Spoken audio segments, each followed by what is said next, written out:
Welcome to Silent Screams, where darkness, whispers, and terror await you. Are you ready to confront your fears? Story 1: The Cursed Dolls of Willow Creek. The faded sign at the edge of Willow Creek read, population, 312. Below it, someone had scrawled in crimson spray paint. Not for long.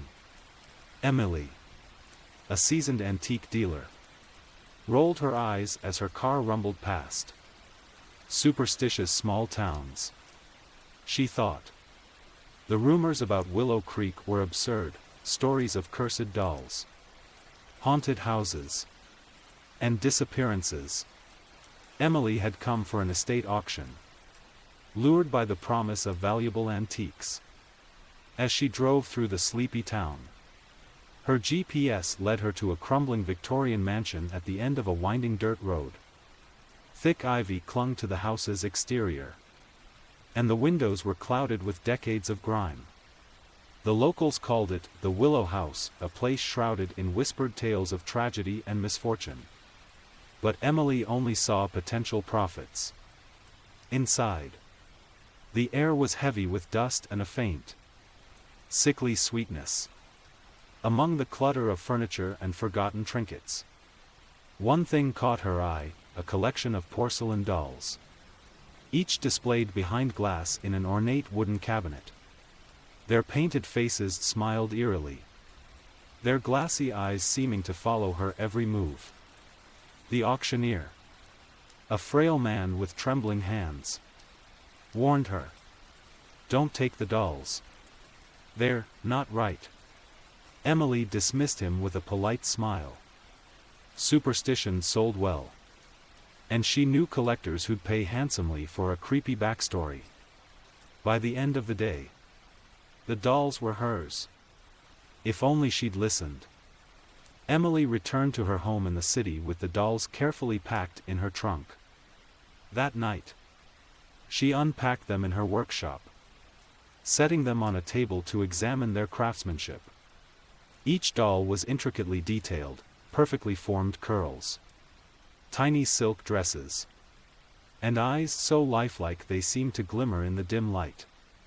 One doll, in particular, stood out, a little girl in a pale blue dress with golden curls and a cracked porcelain cheek. As Emily studied the dolls, the room grew colder. The lights flickered briefly. She brushed it off as an electrical issue and turned in for the night. But sleep didn't come easily. In her dreams, she saw the doll in the blue dress standing at the foot of her bed, her cracked face twisting into a sinister smile. The next morning, Emily awoke to find the doll sitting on her bedside table. Her heart raced. She was certain she'd left all the dolls in her workshop, chalking it up to exhaustion and a lapse in memory. She carried the doll back downstairs, but the unease lingered. Over the following days, strange things began to happen. Doors creaked open on their own. The faint sound of giggling echoed through the house. Though Emily lived alone, objects moved from their places. The dolls, which she kept locked in their cabinet, seemed to shift positions when she wasn't looking. One night, as she worked late cataloging her inventory, her computer screen flickered and went black. A child's voice whispered from the shadows, "Play with us." Emily froze. Her breath caught in her throat. Slowly, she turned her head. In the doorway stood the doll in the blue dress, her head tilted unnaturally to the side. Emily screamed, but the doll was gone by the time she reached the doorway. Only a faint scent of lavender lingered in the air. Desperate to rid herself of the dolls, she listed them for sale online, writing dramatic descriptions to entice buyers. But no one responded. Emily's attempts to sell the dolls were fruitless. Worse, her once thriving business began to crumble. Clients canceled appointments, complaining of strange feelings and nightmares after visiting her shop. One man even accused her of sending him a cursed object when his house caught fire. Then, her friends began to distance themselves. "There's something wrong with you," her closest friend, Sarah, said one evening. "Your house feels alive." Sarah never visited again. One stormy night, Emily decided to confront the source of her torment. She carried the blue-dressed doll to the backyard, doused it with lighter fluid, and struck a match. The flames roared to life. But as the doll burned, a blood-curdling scream echoed through the night. Emily dropped the matchbox, clutching her ears. When she looked back, the doll was unscathed, its blue dress pristine, its cracked cheeks smiling mockingly. Emily turned to local lore for answers. She discovered that the Willow house had belonged to the Delacroix family, who vanished in 1902 after a string of tragedies. According to legend, the youngest daughter, Annabelle, had been gifted a doll for her birthday, a doll rumored to be cursed by a spurned servant. Soon after, the family suffered misfortunes, fires, illnesses, and violent deaths. Annabelle's body was never found, but her doll was left behind, its face cracked during the chaos. Emily realized the truth too late. The spirit of Annabelle had latched onto the doll, spreading her misery to anyone who dared possess it. Determined to end the curse, Emily returned to Willow Creek with the doll. She sought the help of a local medium, a reclusive woman named Agnes. In the dim candlelight of Agnes's parlor, they performed a ritual to banish Annabelle's spirit. The air grew heavy, and shadows danced along the walls. The doll trembled on the table, its lifelike eyes rolling wildly. Then, the candles blew out. In the darkness, Emily felt cold hands grasp her neck. A child's voice whispered in her ear, "You can't get rid of me." Her screams were drowned out by maniacal laughter. When the lights flickered back on, Agnes was slumped in her chair, her eyes wide with terror. The doll sat in Emily's lap, its cracked face now whole, its smile wide and gleeful. Months later, the Willow house was put up for auction again. Among the items listed was an ornate wooden cabinet containing a collection of porcelain dolls. And one doll, in particular, caught the eye of a young couple looking for nursery decorations, a little girl in a blue dress with golden curls and a flawless porcelain face. Story 2, The Curse of Abigail. Emma never expected her life to change because of an old box. She found it buried under decades of forgotten belongings in her late grandmother's attic. Inside was a porcelain doll, intricately crafted with delicate features, soft golden curls, and hauntingly lifelike green eyes. A small note attached to the doll read, "Abigail, handle with care." She remembers. Emma didn't think much of it. She brought Abigail home, placing her on a shelf in her living room, where the doll's glassy eyes seemed to follow her every move. Soon, the air in her apartment began to shift, silent but oppressive. Abigail was more than just an antique, she was a harbinger of something dark. The first night with Abigail was uneventful. But as the days passed, Emma began to notice strange occurrences. Items in her home would move without explanation. A teacup shifted to the edge of the table, her keys found in the freezer. Then came the whispers. It started faintly, almost like the wind slipping through cracks. At first, Emma thought it was her imagination or the noise of her old apartment. But the whispers grew louder, more distinct, and undeniably sinister. One night, she woke to the sound of a child giggling. The sound came from the living room. Heart pounding. Emma crept toward the noise, only to find Abigail sitting in the same spot as before, her green eyes glittering in the dim light. The giggle stopped abruptly, replaced by a deafening silence. Emma's unease turned to terror when she noticed Abigail's head tilted slightly to the left, something it hadn't done before. Emma turned to the internet, desperate to understand what was happening. She stumbled upon stories of haunted dolls and cursed objects, and each tale carried a chilling warning: do not underestimate their power. A week after Abigail arrived, Emma invited her best friend, Sarah, over for moral support. As Emma shared her experiences, Sarah laughed nervously. "It's just a doll," she said, picking up Abigail. The lights flickered. A heavy, suffocating cold filled the room as Abigail slipped from Sarah's hands and landed on the floor with a thud. The doll's head cracked, revealing something strange beneath the porcelain, a patch of human-like hair. Sarah screamed, dropping the doll entirely. In that moment, the whispers returned, louder and more aggressive. A child's voice echoed through the apartment, shrill and angry. "You hurt her."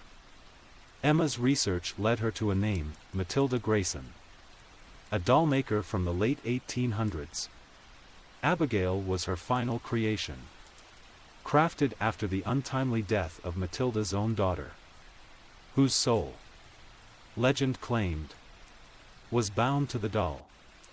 After Matilda's mysterious disappearance, Abigail was passed down through generations, bringing tragedy to every family that owned her. Emma uncovered records of fire, murder, and madness, all linked to Abigail. The stories were consistent: the doll fed on fear, manipulating its surroundings to isolate and destroy its owner. Terrified, Emma decided to destroy Abigail. She doused the doll in gasoline and lit a match. As the flames consumed Abigail, a piercing scream filled the air. The doll's green eyes melted into black voids, and Emma collapsed, overcome by a wave of nausea and despair. When she woke, the doll was gone. Emma hoped the ordeal was over, but Abigail's presence lingered. The whispers grew louder, more persistent. Shadows flickered in the corners of her vision, and her apartment became a maze of inexplicable phenomena. Doors slammed on their own, mirrors shattered, and Emma's phone played chilling lullabies in the dead of night. Sarah, desperate to help, contacted a medium, who confirmed Emma's worst fears: Abigail's spirit was bound to her now. The only way to sever the connection was to uncover the doll's resting place and perform a ritual to release the trapped soul. Emma and Sarah traveled to Matilda Grayson's abandoned workshop, deep in the woods. The decaying building reeked of mildew and forgotten sorrow. They found a hidden room filled with unfinished dolls, each one grotesquely lifelike. At the center of the room was a child's bed, surrounded by dusty toys and faded photographs. Following the medium's instructions, they set up the ritual. As they chanted, the temperature plummeted, and the room filled with an unholy screech. Abigail materialized, her form shifting between the innocent doll and a monstrous entity with hollow eyes and jagged teeth. "You can't free her," the entity snarled. "She belongs to me." Summoning every ounce of courage, Emma completed the chant, pouring salt over the bed and lighting a ceremonial candle. Abigail let out a final, heart-stopping scream before vanishing into a cloud of ash. Emma returned home, exhausted but hopeful. The whispers had stopped, and the oppressive air had lifted. For the first time in weeks, she slept peacefully. But peace was fleeting. A month later, Emma received a package with no return address. Inside was Abigail, her porcelain face perfectly intact, her green eyes gleaming. A new note was attached. "You cannot escape me. I remember." Emma's screams echoed into the night. Story 3: The Silent Toymaker. It was a doll unlike any other, a meticulous creation of porcelain and fabric, hand-painted with delicate strokes. Her eyes, painted a piercing blue, seemed to follow you wherever you went. The doll was named Evangeline, and she resided in an old antique shop on the outskirts of a forgotten town. Few dared to enter the store, as whispers surrounded it. The owner, an eccentric toymaker named Mr. Grimsby, had vanished years ago under mysterious circumstances. When Leah, a young woman with a passion for restoring antiques, stumbled across the shop, she saw Evangeline in the display window. The doll's beauty and eerie allure drew her in. Against her better judgment, Leah bought the doll and brought it home, unaware of the darkness she had just invited into her life. On the first night, Leah placed Evangeline on a shelf in her small apartment. As she admired the craftsmanship, a peculiar chill ran through her. The doll's painted lips, slightly parted, seemed as though they were about to speak. Dismissing it as her imagination, Leah went to bed. At 3 a.m., she woke to the sound of soft, muffled whispers. She froze, straining to hear. The voice was faint, like a child speaking from another room. She cautiously checked every corner of her apartment but found nothing amiss. Returning to bed, she couldn't shake the feeling that the doll's eyes were watching her. The next morning, Leah noticed something unsettling. Evangeline's position had changed. The doll now faced the bedroom door, her head tilted slightly, as if she had been waiting. Leah chalked it up to her forgetfulness but couldn't ignore the unease building in her chest. Days turned into weeks, and Leah's life began to unravel. Small objects in her apartment moved when she wasn't looking. The whispers grew louder, becoming an unmistakable voice calling her name. Leah's best friend, Maria, visited one evening. As Maria examined Evangeline, she commented on the doll's lifelike eyes. "It's almost like she's alive," Maria joked, but her tone wavered. That night, Maria woke in her own home to find a shadowy figure standing at the foot of her bed. The next day, she called Leah, her voice trembling. "That doll, something's wrong with it. You need to get rid of it." Leah was skeptical but couldn't deny the mounting evidence. She decided to lock Evangeline in her closet. That night, Leah awoke to the sound of scratching, long, deliberate scrapes coming from the closet door. When she finally gathered the courage to open it, the doll was sitting upright on the floor, her painted lips smeared with red. Leah gasped in horror, realizing it wasn't paint, it was blood. Desperate for answers, Leah delved into the history of the antique shop. She discovered that Mr. Grimsby had been a reclusive genius, renowned for crafting toys so realistic they were said to possess a soul. But his obsession with perfection drove him to darker practices.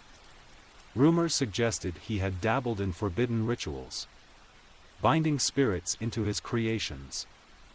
Leah found an old journal belonging to Grimsby in the town archives.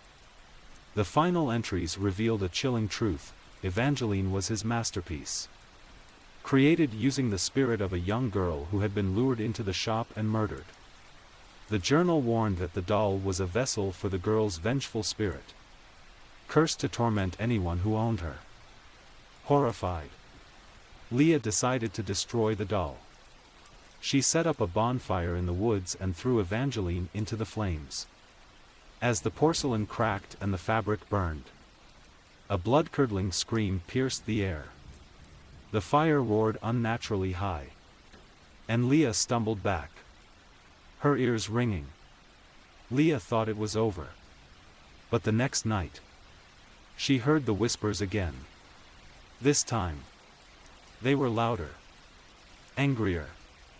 Evangeline's charred form appeared in her dreams, her painted blue eyes burning with fury. Leah's apartment became a living nightmare, doors slammed shut, furniture toppled, and dark figures loomed in the corners. Desperate, Leah contacted a paranormal expert. The medium confirmed her worst fears: destroying the doll had only released the spirit. Untethered and enraged, the only way to stop it was to perform a ritual to seal the spirit back into an object. The medium provided Leah with an ornate mirror, its surface etched with protective symbols. Together, they performed the ritual, chanting ancient incantations as the room filled with icy wind. The spirit of the girl manifested, a grotesque, shadowy figure with hollow eyes. It screamed and resisted, but the medium's chants grew stronger. Finally, with a deafening roar, the spirit was trapped within the mirror. The ordeal left Leah exhausted but alive. She locked the mirror in a chest and buried it deep in the woods, vowing never to speak of it again. Years later, a group of hikers stumbled across an ornate mirror buried in the forest. Entranced by its intricate design, they decided to bring it home. That night, the whispers began again. Evangeline had found a new home,